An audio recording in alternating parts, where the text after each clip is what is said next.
बिस्मिल्लाहिर्रहमानिर्रहीम। अस्सलाम वालेकुम क्लास।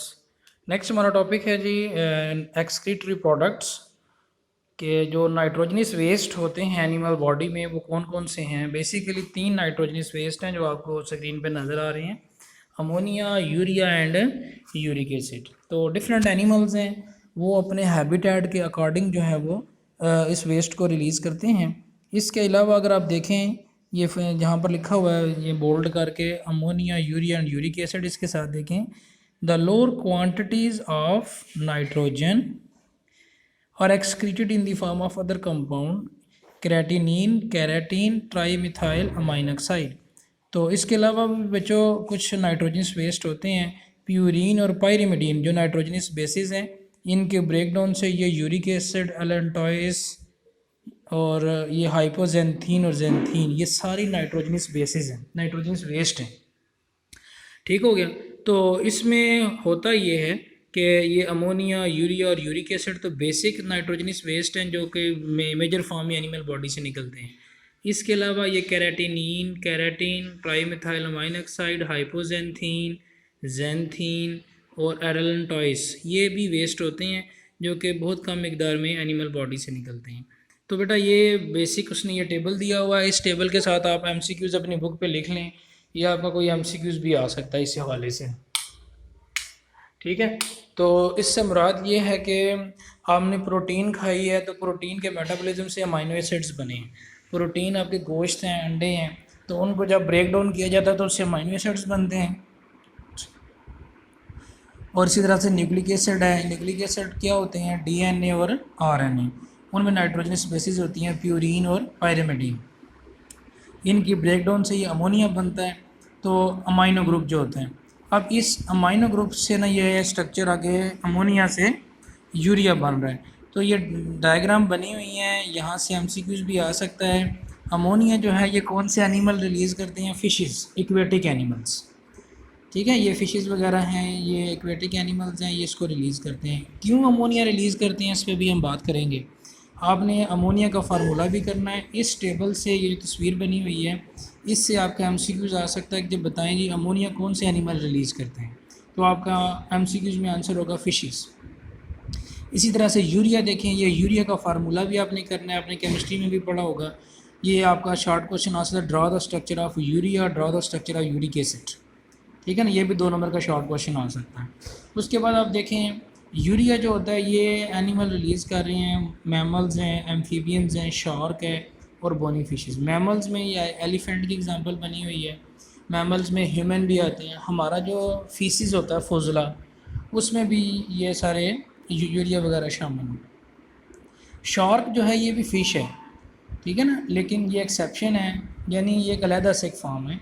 ये शार्क बाकी मछलियों की तरह अमोनिया खारिज नहीं करती, जिस तरह ये बोनी फिशेस भी नहीं करती।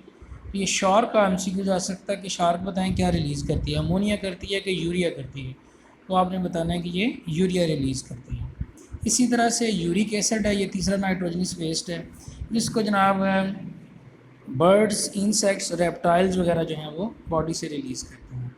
तो ये जो बर्ड्स हैं या इंसेक्ट्स जो हैं ये यूरिक एसिड को क्यों रिलीज़ करते हैं, क्योंकि इनको पानी नहीं मिलता, पानी बहुत कम होता है। तो अभी हम इस पर ग्रेजुअली बात करते हैं कि क्यों एनिमल जो है वो किस इन्वायरमेंट में कौन सा जो नाइट्रोजनस वेस्ट है वो रिलीज़ करते हैं। तो इस टेबल से बहरहाल आपके पास जो चीज़ें आएंगी वो यही आएंगी कि बताएं कौन सा एनिमल क्या रिलीज़ कर रहा है और नाइट्रोजनस वेस्ट की कितनी टाइप्स हैं। बेसिक 3 टाइप हो। अब बेटा इसमें आप देखें nature of excretory products to maintain its low concentration below the level of the body. अब 3 आपके पास नाइट्रोजनस वेस्ट हैं। लास्ट लाइन में आप देखें कि about 500 ml water is needed to excrete the 1 gram of ammonia.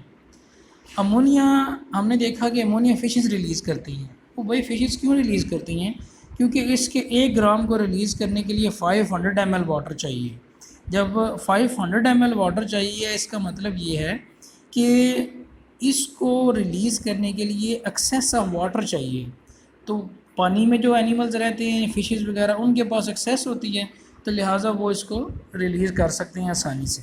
ठीक है ना, ये आपके सवाल का जवाब आ गया कि फिशेस अमोनिया क्यों रिलीज़ करती हैं। वो इसलिए रिलीज़ करती हैं कि उनके पास वाटर की एक्सेस होती है। आगे जनाब आप देखें दूसरा जो हमारे पास एक्सक्रीटरी प्रोडक्ट है वो है यूरिक एसिड जो होता है, या ये दूसरी लाइन पे, urea require the 550 ml of water for its 1 gram to release. Urea के 1 ग्राम को रिलीज़ करने के लिए 50 ml पानी चाहिए। अमोनिया के लिए कितना चाहिए था? 500 ml। तो इसका मतलब ये है कि जो टेरेस्ट्रियल एनिमल हैं वो इसको, जिसमें हम लोग शामिल हैं, हम यूरिया के 1 ग्राम को रिलीज़ करने के लिए 50 ml वाटर जो है वो रिक्वायर होता है, वो हम मैनेज कर सकते हैं।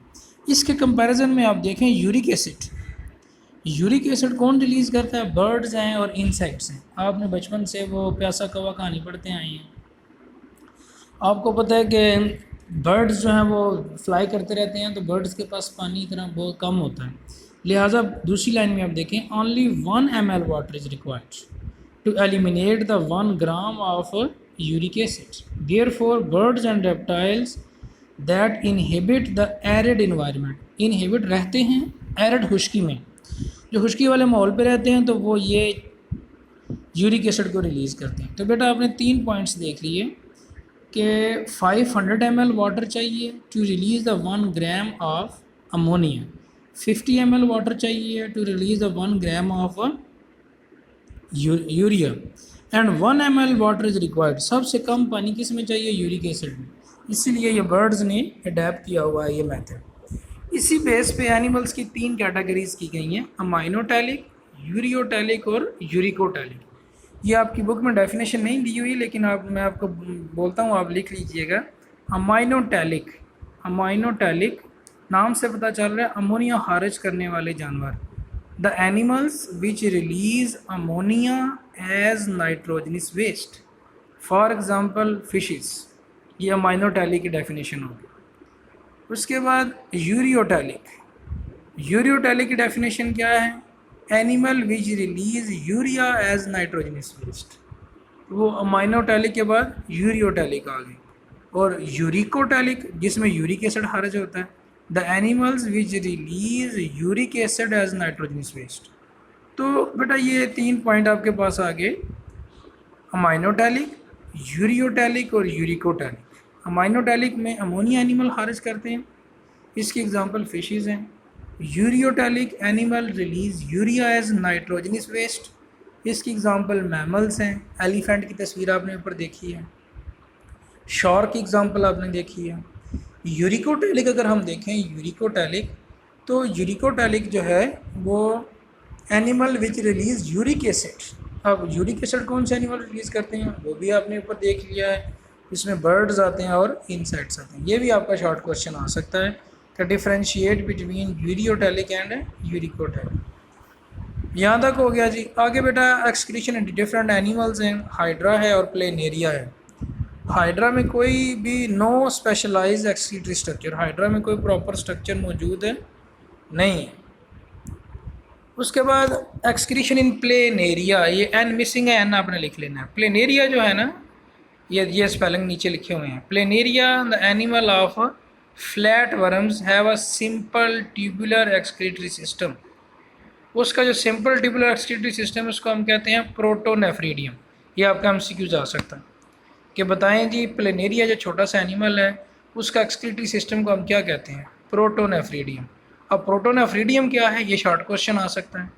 Protonephridium is a network of close tubules without internal opening that is spread throughout the body and branches are capped by the cellular setup termed as flame cells। ये आप तस्वीर देखें इसकी, ये प्लेनेरिया है। प्लेनेरिया का अगर हम देखें, या आप अपनी बुक में भी देखिएगा, ये प्रोटोनेफ्रीडियम है, ये फ्लेम सेल्स हैं, ये एक फ्लेम सेल है। फ्लेम सेल इसको इसलिए कहते हैं, ये इसमें ये जो सीलिया लगे हुए हैं, ये जब मूव करते हैं, देखें ना सीलिया के आगे फ्लेम लिखा हुआ है। फ्लेम किसको कहते हैं? शोले को। जब ये सीलिया बीट करते हैं तो इनकी शक्ल इस तरह से लगती है जैसे कोई मोमबत्ती जल रही है, कोई फ्लेम, कोई शोला जल रहा है, इसलिए इनको फ्लेम सेल का नाम दे दिया गया, ठीक है ना। अब ये फ्लेम सेल क्या करते हैं, यहाँ से वेस्ट इकट्ठा करते हैं और आखिर से इसकी बॉडी से बाहर निकाल देते हैं। ये देखें, the beating of cilia look like flickering flame, भड़कते हुए शोले की तरह। Therefore these cells are called flame cells. ये फ्लेम सेल्स पे भी शॉर्ट क्वेश्चन आपका आ सकता है। The tubular system is drained into excretory ducts which open to the exterior through the नेफ्रिडियोफोर।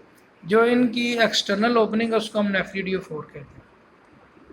ठीक हो गया। और ये डाइल्यूट यूरिन खारिज करते हैं। ठीक है बेटा, ये आपके पास यहाँ तक हो गया का। और ये ऊपर हम एक चीज़ छोड़ के हैं, ये यूरिया साइकिल। ये भी आपका 2 नंबर का शॉर्ट क्वेश्चन है। यूरिया साइकिल जो है, यूरिया कहाँ से बनता है? अमोनिया से बनता है। अमोनिया का एक मॉलिक्यूल जो है वो कार्बन डाइऑक्साइड के साथ मिल रहा है, तो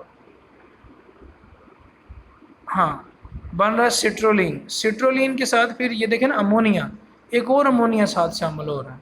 जब सिट्रोलिन के साथ अमोनिया मिलेगा तो ये बन जाएगा आर्जिनोसक्सीनेट। आर्जिनोसक्सीनेट से बनेगा आर्जिनिन। आर्जिनिन के पास एक एंजाइम आएगा आर्जिनेज, वो यूरिया बनाएगा। और कुछ इस ऑर्निथीन बन जाएगा। ऑर्निथीन जो है वो साइकिल को रिस्टार्ट कर लेगा। अब इसमें आपका एमसीक्यूज भी आ सकता है, बताएं जी यूरिया साइकिल में कितने अमोनिया के मॉलिक्यूल इस्तेमाल होते हैं। तो एक अमोनिया इधर आपको नज़र आ रहा है, एक दूसरे कॉर्नर पे नज़र आ रहा है। तो 2 अमोनिया के मॉलिक्यूल मिलकर एक यूरिया का मॉलिक्यूल बनाते हैं। ठीक हो गया। और आपका ये जो यूरिया साइकिल है ये आपकी बॉडी में लेवर में चलता है। ठीक है जी, लेवर में यूरिया साइकिल जो होता है। तो ये आपका शॉर्ट क्वेश्चन आ सकता है कि यूरिया साइकिल क्या है। यूरिया साइकिल को ड्रॉ करें, ये ड्रॉ करने के लिए आएगा। ये बेटा 2 नंबर का ये आपने पढ़ लिया। अमाइनोटैलिक, यूरियोटैलिक, यूरिकोटैलिक आपने पढ़ लिए। उसके बाद ऊपर आपने ये नाइट्रोजनस वेस्ट देखे हैं कौन कौन से हैं, इसके एग्जांपल क्या आ सकती है, इनके स्ट्रक्चर क्या हैं, ये आपने रिवाइज़ करनी है चीज़ें। ठीक है। उसके बाद हमने नेक्स्ट जो देखा है ये एक्सक्रीशन इन प्लेनेरिया या 4 मार्क्स का भी क्वेश्चन, आपका लॉन्ग क्वेश्चन भी आ सकता है। सही है। तो इसको आप साथ साथ प्रिपेयर करें। आपके क्वेश्चन जो है आप पूछते हैं, मैं उसका आंसर कर देता हूँ। तो लेकिन आपने कुछ बच्चे सवाल करते हैं या कुछ नहीं करते, तो बेटा सवाल किया करें, पूछा करें, ताकि आपके कॉन्सेप्ट्स क्लियर हो सकें। सही है। तो कल हम इंशाल्लाह एक्सक्रीशन इन अर्थवर्म पढ़ेंगे।